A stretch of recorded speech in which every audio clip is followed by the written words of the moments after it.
Bonjour bien-aimés dans le Seigneur, voici la bonne nouvelle du jour, une fois de plus pour cette nouvelle année 2025. Nous sommes dans Deutéronome chapitre 28, les 14 premiers versets, et vous pouvez associer à cela Jacques chapitre 1er, le verset 22 à 24.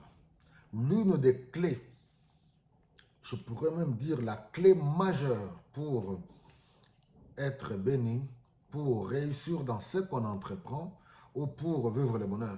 Je vais vous dire la vérité, rien ne vous sert de courir à gauche et à droite, d'aller chercher qu'on vous impose les mains. Je ne suis pas contre les impositions des mains, c'est biblique. Ça, c'est un autre sujet. Pour qu'on prophétise sur vous, je ne suis pas contre les prophéties, car c'est biblique. Mais c'est un autre sujet. Il faut revoir encore, parce qu'il y a trop de charlatans, il y a trop de diseurs de bonne aventure. Mais voilà, je vous présente la clé. Moïse dit au peuple de Dieu, voici ce que l'Éternel leur dit, là, les promesses qu'il leur fait dans Deutéronome chapitre 28, il dit, si tu obéis à partir d'aujourd'hui et tu mets en pratique toutes les paroles que je t'ordonne aujourd'hui, que ce soit la loi, que ce soit la parole, que ce soit les saintes écritures, que ce soit les commandements, c'est tout simplement la parole de Dieu. Si tu mets en pratique, voici le résultat. Lisez les 14 premiers versets du chapitre 28. C'est ça la clé.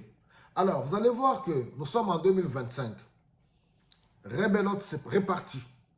Au lieu de se consacrer à Dieu, d'aimer la parole, de la méditer, jour et nuit, comme nous dit le psaume premier, heureux l'homme qui ne marche pas selon les conseils des méchants, qui ne s'assied pas en compagnie de moqueurs, qui ne s'arrête pas sur le chemin de pécheurs, mais qui trouve son plaisir dans la loi de l'Éternel, qui la médite jour et nuit. Et vous connaissez la suite, il est comme un arbre planté près d'un courant d'eau, dont le feuillage ne se flétrit point. Tout ce qu'il fait lui réussit, et il donne son fruit en son temps.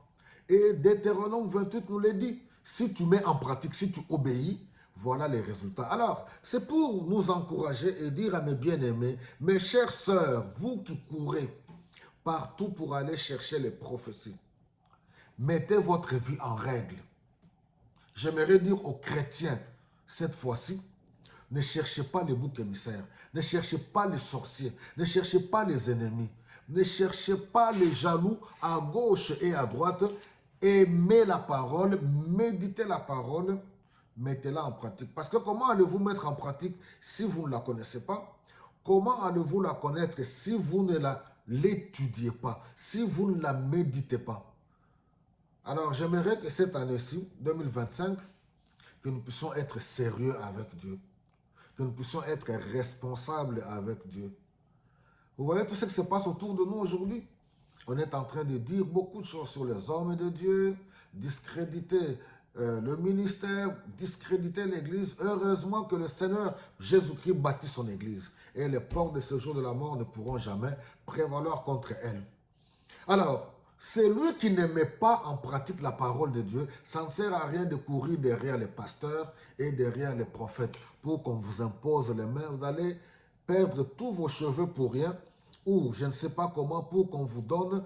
Il y a des charlatans à gauche et à droite qui vont profiter de vous, et puis voilà. Et ce n'est pas bien. Tout ce qu'on vous dit là, c'est pour votre bien. Celui qui ne veut pas mettre en pratique, c'est un irresponsable, c'est un inconscient, c'est un plaisantin. C'est ce que Jacques nous dit, parce qu'il est semblable à quelqu'un qui regarde son visage dans un miroir. Imaginez, tu regardes ton visage dans un miroir, tu te vois tel que tu es. Aussitôt, tu te retournes, tu tournes le dos. Quelques secondes après, tu oublies ton visage. Ainsi est comparé quelqu'un qui écoute la parole, qui aussitôt l'oublie, ne la met pas en pratique. C'est un irresponsable. C'est un inconscient. C'est un moins sérieux. Alors, ça ne sert à rien de chercher les sorciers de vos villages, ni de vos familles, vos tantes, vos oncles, ils sont dans leur sorcellerie, s'ils le sont, il faudra qu'ils se convertissent eux aussi un jour. Mais pour vous, j'aimerais dire aux chrétiens, craignez Dieu, méditez la parole, mettez-la en pratique. Sortez de toutes sortes de futilités, arrêtez toutes sortes de futilités, arrêtez les plaisanteries, arrêtez toutes ces histoires qui ne peuvent pas vous amener très loin. Voilà, c'est ça la clé du bonheur. Écouter, obéir et mettre en pratique la parole de Dieu. Que le Seigneur vous bénisse abondamment.